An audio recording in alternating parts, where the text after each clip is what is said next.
రాష్ట్రంలో కాంగ్రెస్ పార్టీ అధికారంలోకి వచ్చిన తర్వాత మరి పేద ప్రజలను రైతులను చాలా ఇబ్బంది పెడుతున్నటువంటి పరిస్థితి. ముఖ్యంగా కాంగ్రెస్ పార్టీ నాయకులు ఇష్టారాజ్యంగా పేద రైతుల యొక్క భూముల మీద దాడులు చేయడము, లాక్కోవడము, విపరీతమైన అక్రమాలు, అన్యాయాలు, దౌర్జన్యము ఈ రాష్ట్ర వ్యాప్తంగా పెరిగిపోయింది. అలాంటి సంఘటననే సిద్దిపేట జిల్లా కొండపాక మండలం దమ్మక్కపల్లి గ్రామంలో కూడా జరిగింది. ఒక పేద రైతు బండి కిష్టయ్య అని 40 సంవత్సరాల వయసు కలిగిన రైతు తన భూమి హద్దులు చూపించాలని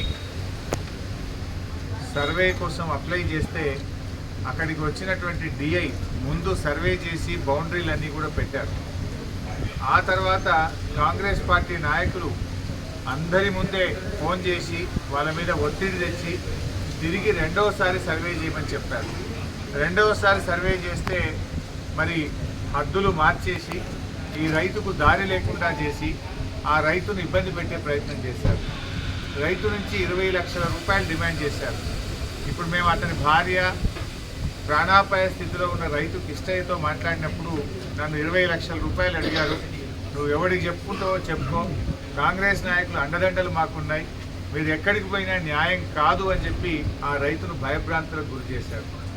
న్యాయం చేయండి అని చెప్పి అడిగిన పాపానికి రైతు మీదనే ఉల్టా పోలీస్ స్టేషన్లో కేసు పెట్టి అతన్ని భయభ్రాంతులకు గురి చేయడం జరిగింది. సో అటు పోలీస్ స్టేషన్లో కేసు పెట్టడం, ఇటు 20 లక్షల రూపాయలు డిమాండ్ చేయడం, మీరు ఎవరికి చెప్తారో చెప్పుకోండి, నువ్వు ఏం చేసినా ఏం కాదు, కాంగ్రెస్ నాయకులు అండదండలు మాకున్నాయని చెప్పి ఆ రైతును భయభ్రాంతులకు గురి చేస్తే ఆందోళనకు గురైనటువంటి కిష్టయ్య మరి పురుగుల మందు, గడ్డి మందు దాగి ఆయన ఆత్మహత్య ప్రయత్నం చేశాడు. ఇవాళ ఆయన చావు బతుకుల్లో ఆర్వీఎం హాస్పిటల్లో ఉన్నాడు. అంటే ఇది స్పష్టంగా కేవలం కాంగ్రెస్ పార్టీ నాయకుల దౌర్జన్యం వల్ల, వాళ్ళ విపరీత చర్యల వల్ల, అధికారుల మీద ఒత్తిడి తెచ్చి ఆయన భూమి హద్దులు మార్చడం వల్ల జరిగింది.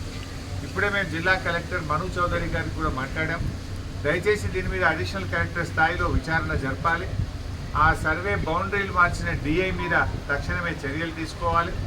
మరి ఆ బౌండరీలు మార్చడానికి ఏ కాంగ్రెస్ పార్టీ నాయకులు ఫోన్ చేశారు, దానికి కారకులు ఎవరో లోతైనటువంటి విచారణ జరిపి పోలీసులు మరి దీని మీద యుద్ధ ప్రాతిపదికన చర్యలు తీసుకొని వారందరినీ కూడా అరెస్ట్ చేయాలని, ఆ రైతు భూమి ఆయనకు తిరిగి మొదలు ఎట్లయితే బౌండరీలు పెట్టారో అదే పద్ధతిలో బౌండరీలు పెట్టి కిష్టయ్య భూమి కిష్టయ్య కుటుంబానికి దక్కే విధంగా మరి వెంటనే చర్యలు తీసుకోవాలని చెప్పి మేము కలెక్టర్ గారిని కూడా కోరాం.